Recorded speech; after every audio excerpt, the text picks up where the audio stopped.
2। अब हम उस स्थिति में हैं कि अपने अभ्यास चाहे तो कर सकते हैं। तो हम स्टार्ट करेंगे प्रश्नावली 3.1।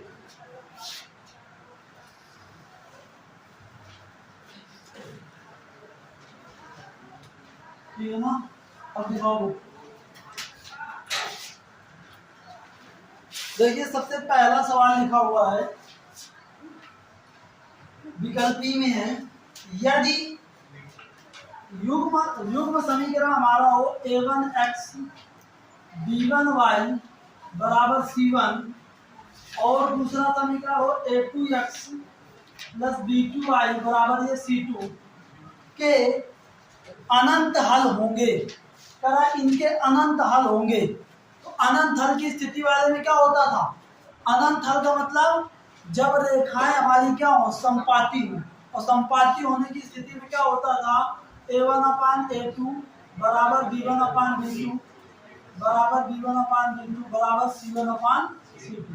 अब तुम्हारे दिमाग में देखो, यहाँ पे हम चाहते हैं इसका -1 बराबर 0 और माइनस c2 c1। तो यहाँ पे माइनस माइनस दोनों होंगे, तो ये कट जाएंगे, तब भी तो हमारा यही रहेगा ना। तो जो ये ऑप्शन होगा वही सही होगा। तो ये ऐसा ऑप्शन है, ऑप्शन नंबर डी।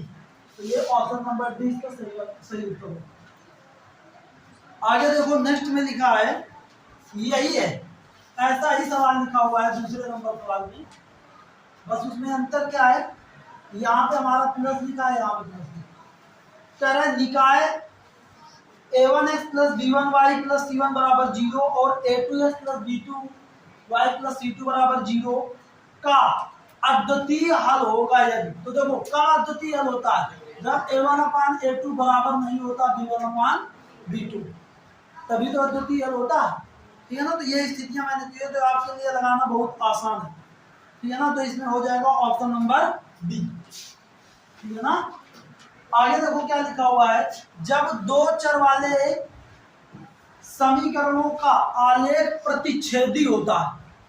तो जब प्रतिच्छेदी, यही वाली कंडीशन तो है, जब आलेख हमारा प्रतिच्छेदी होता है, तो प्रतिच्छेदी होता है तब उनके हल कितने होते हैं। तो जब दो रेखाएं एक दूसरे को प्रतिच्छेद करेंगी, तो जहां पे प्रतिच्छेद करेंगी वही उसका क्या होगा, हल होगा। तो दो रेखाएं एक ही बिंदु पर तो एक दूसरे को प्रतिच्छेद कर सकती हैं, तो हल भी हमारा एक ही होगा। तो इसमें ऑप्शन नंबर ए सही हो जाएगा, एक हल होगा। ठीक है ना? आगे कह रहा है रैखिक समीकरण युग्म है हमारा x प्लस 2y बराबर है 5 और ये 3x प्लस 12y बराबर है 10। ठीक है ना? तो अगर हम इनको व्यापक रूप का बनाना चाहते हैं तो इसको -1 माइनस इधर करके 0 कर लें, इसको इधर माइनस बराबर ये 0। अब इसमें देखो क्या कह रहा है, अब इसमें आपको बताना है कि स्थिति कौन सी होगी, एकल हल होगा, कोई हल नहीं होगा, एक से अधिक हल होंगे, अनंत हल होंगे, ये बात। तो इसमें ये बात कैसे पता लगेंगे, a1/a2 b1/b2 c1/c2, ये पता लगेगा तब हमारी ये बात पता लगेगी। मतलब x के गुणांकों का अनुपात, y के गुणांकों का अनुपात और अचर पदों का अनुपात। तो ये कितना आएगा बताओ, इसमें x के गुणांक कितना है 1, इसमें कितना है 3, तो 1/3 हो गया। इसमें y का गुणांक कितना है 2 और इसमें y का गुणांक कितना है 12, तो ये कितना आएगा 1/6। ये इसमें कितना है -5 और ये कितना है -10, तो ये कितना होगा 1/2। तो बताओ क्या a1/a2 बराबर है b1/b2 की?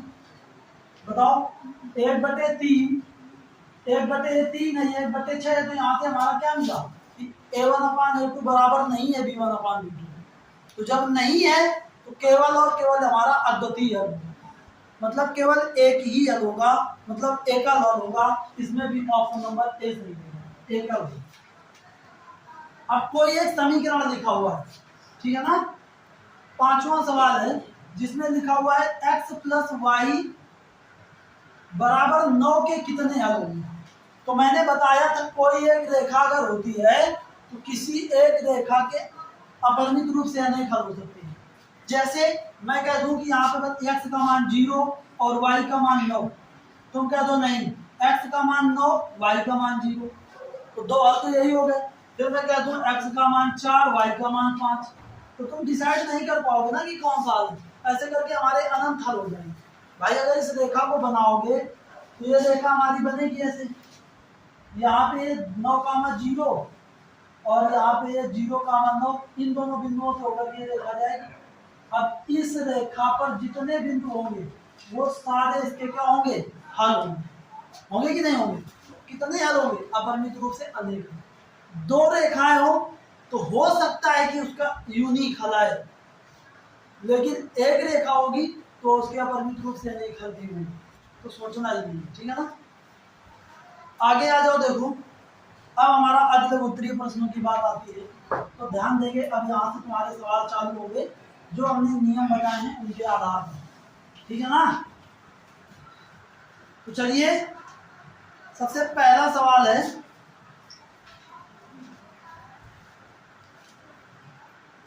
ए का मान ज्ञात कीजिए जिसके लिए निकाय हमारा लिखा हुआ है 2x + ay बराबर 1 और ये 3x - 5y बराबर ये 7। ये हमारा निकाय लिखा हुआ है और इसमें ये कहा गया है कि के का आपको ए का मान पता करना है, ए का मान आपको पता करना है। और यहाँ पे ये भी कहा गया है कि इस निकाय का अद्वितीय हल है।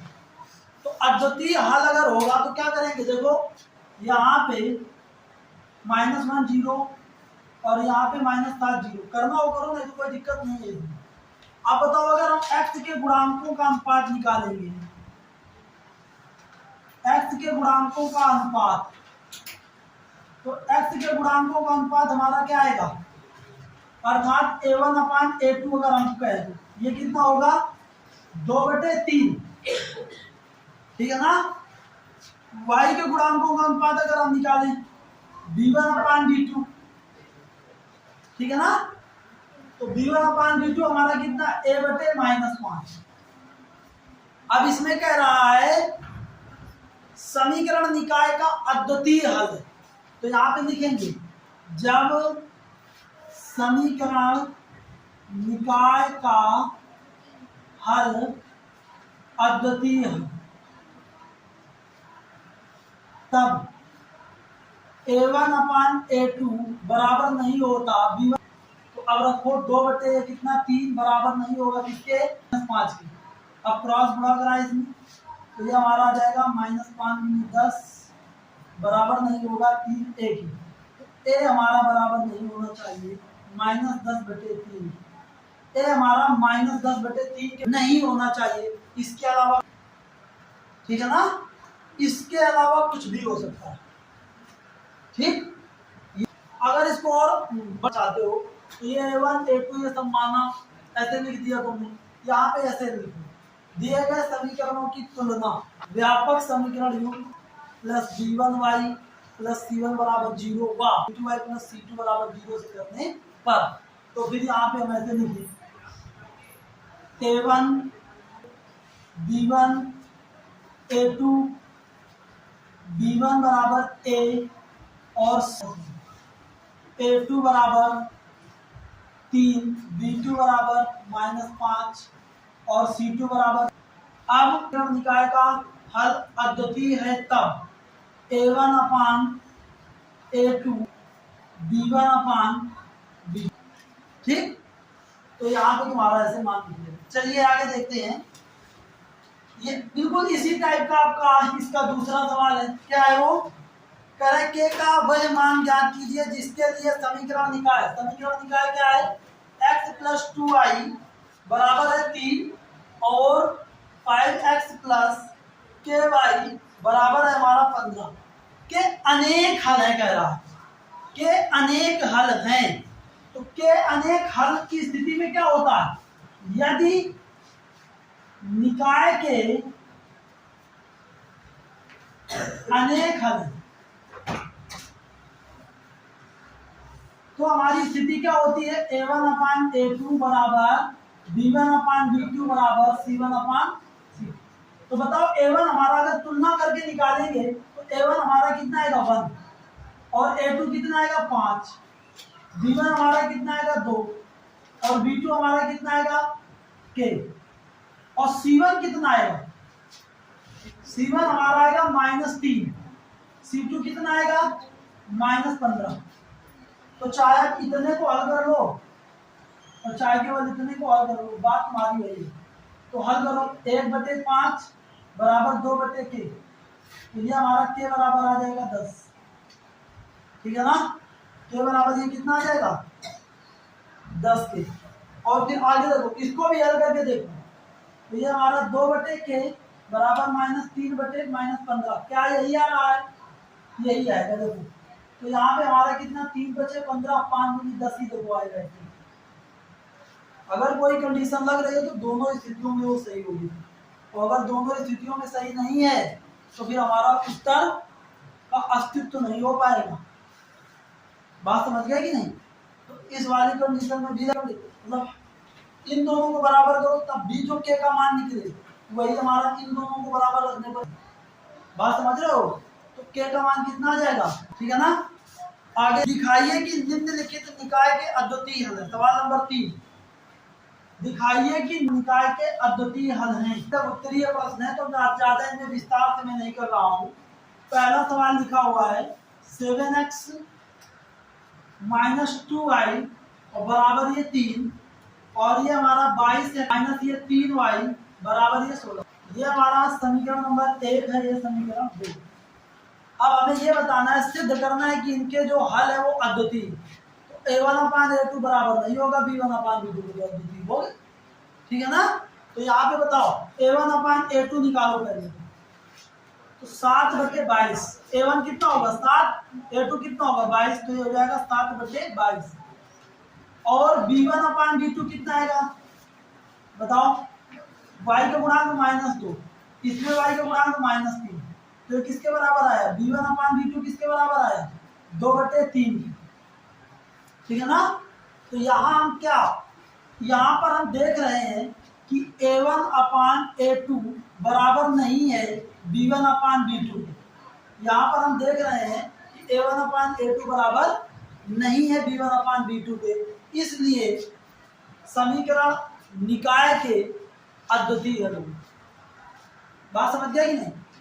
आगे हमारा अगला सवाल इसमें लिखा हुआ है, इसमें अगला सवाल लिखा हुआ है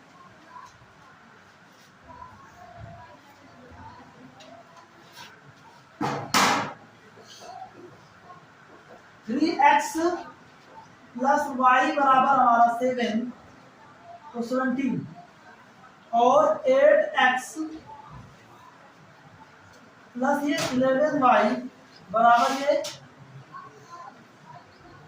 37। तो यहाँ पे देखो, यहाँ पे अगर तुम a1/a2 निकालोगे क्या आएगा 3/8, और b1/b2 निकालोगे तो 1/11। क्या ये दोनों बराबर है बताओ। तो यहाँ पर भी a1/a2 बराबर नहीं है b1/b2 के, ठीक है ना। तो जब ये बराबर नहीं है तो समीकरण निकाय के अद्वितीय हल होंगे, ठीक है ना। तो जो हमारा समीकरण निकाय बनेगा वो हमारा उसके हल जो होंगे अद्वितीय। बस इतना आपको करना है। आगे देखो सवाल नंबर 4, तो ये 3 के दोनों हो गए, 4 पे आ जाओ। देखो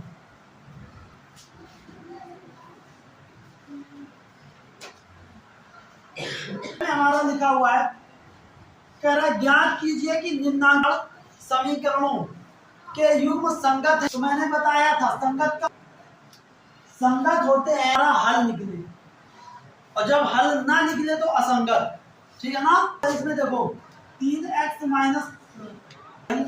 बराबर 5, और ये 6x 9y बराबर ये 15, और आगे 3x - 5 और 12, और ये हमारा 5x + 3y बराबर ये हमारा 4। तो यहाँ पे देखो a1/a2 अगर निकाले, a1/a2 कितना निकलेगा 3/6 मतलब 1/2। फिर b1/b2 कितना निकलेगा -3/-9, तो ये कट जाएगा, आ जाएगा 1/3, ठीक है ना।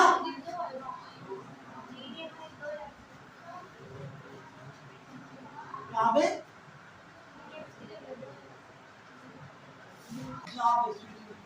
देखो 2x है, तो यहाँ पे भी हमारा देखो ये 2 आएगा और इससे ये हमारा 3 आएगा। तो देखो यहाँ पे, और यहाँ पे अगर हम C1/C2 निकालें इधर, तो ये -5 बटे -15, तो ये भी तुम्हारा कितना आएगा 1/3 आएगा। तो बताओ यहाँ पे कंडीशन कौन सी हो गई, A1/A2 बराबर B1/B2 बराबर C1/C3, ये वाली कंडीशन प्राप्त हो रही है ना। तो जब ये कंडीशन प्राप्त हो रही है तो ये कौन सी कंडीशन है, जब हमारे समीकरण निकाय के से अनेक हल होते हैं, रूप से अनेक हल होंगे ये युग्म, तो जो ये युग्म होगा वो हमारा संगत होगा, ठीक है ना। इसको देख लेते हैं, यहाँ पे हम A1/A2 निकालते हैं तो ये 3/5 और B1/B2 निकालते हैं तो ये हमारा 5/3। यहाँ पे भी देखो C1/C2 निकालोगे तो 12/3 निकलेगा। A1/B2 नहीं है ना, A1/A2 बराबर नहीं है B1/B2 के, तो जब ये बराबर नहीं है तो यहाँ से भी क्या निष्कर्ष निकला कि इस समीकरण निकाय का एक अद्वितीय हल प्राप्त होता है। तो जब अद्वितीय हल प्राप्त होगा तो हल तो प्राप्त होता है ना, तो ये भी हमारा क्या होगा, ये भी हमारा संगत होगा, यह युग्म भी हमारा क्या होगा, संगत होगा, ठीक है ना। तो दोनों हमारे संगत, ठीक। आगे आ जाओ, देखो पेपर में पूछे जाते हैं, जैसे हमारा सवाल नंबर 5, ठीक है, नंबर 5 में से आ जाओ।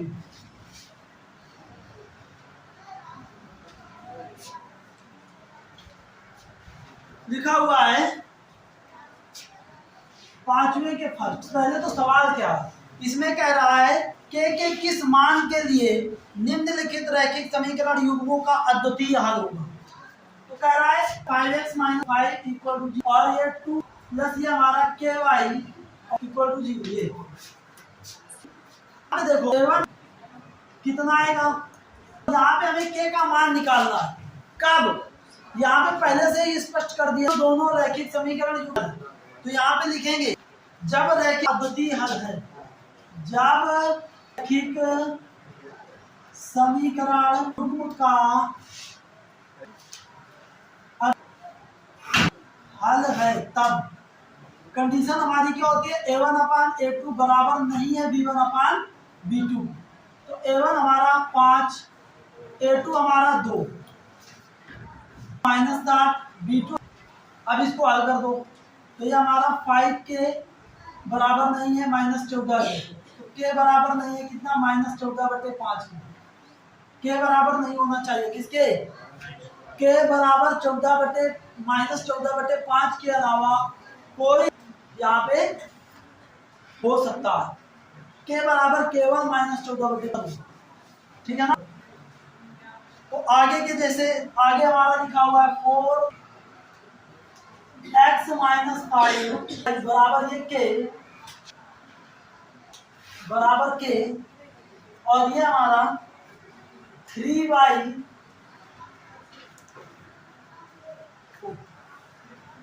2x -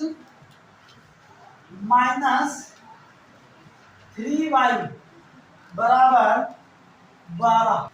ये सवाल बहुत अच्छा है, देखो क्योंकि तुम्हें ये वाली जो अद्वितीय है, तो यहाँ पे तुम जब A1/A2 1/B2 लिखोगे तो यहाँ पे के कहीं पर आएगा क्या, के कहीं पर, तो के का हम कोई के बराबर, ठीक है ना, तो के स्तर का कोई भी मान ले लो, समीकरण का हल जो होगा वो, ठीक है। इसमें देखो यहाँ पे अगर तुम A1 के बाद के आएगा क्या, इसमें 4/2 बराबर नहीं है -5/3, तो बताओ इसमें कहीं के आया ही नहीं, तो रैखिक समीकरण है, इसका अद्वितीय हल होना के मान पर निर्भर नहीं करता, तो के का कोई भी मान प्राप्त हो सकता है, ठीक। तो ये इसका उत्तर हो जाएगा। आगे देखो नेक्स्ट, अगला हमारा देखो क्या है, तीसरा, इसी का 3rd नंबर सवाल है। यहां पे लिखा हुआ है के एक्स और प्लस ये हमारा 3y बराबर है k-3 और इधर है हमारा 12x और ये हमारा ky और ये हमारा k, ठीक है ना। इसमें अगर देखो हम a1/a2 बराबर नहीं है b1/b2 के रखेंगे तो ये कितना आ जाएगा k/12 और ये हमारा कितना 3/a कितना k बराबर नहीं है ना ये, तो यहाँ पे हमारा कितना आ जाएगा k² प्लस माइनस ये 36, तो यहाँ से हमारा k बराबर नहीं आ जाएगा प्लस माइनस 6, तो मतलब बराबर नहीं हो, बाकी चाहे जो, ठीक है ना, अद्वितीय ही हो, ठीक है ना, हमारा -6 बाकी चाहे जो हो अद्वितीय हो, ठीक है ना। तो ये हम करेंगे, तो यहाँ 5 नंबर, ठीक है ना। माइक तो बंद है ना भाई, पता नहीं कौन है मगर है, दशा खराब हो गया आज, देखा आज क्या डेमो लेके पति कर रहे हैं।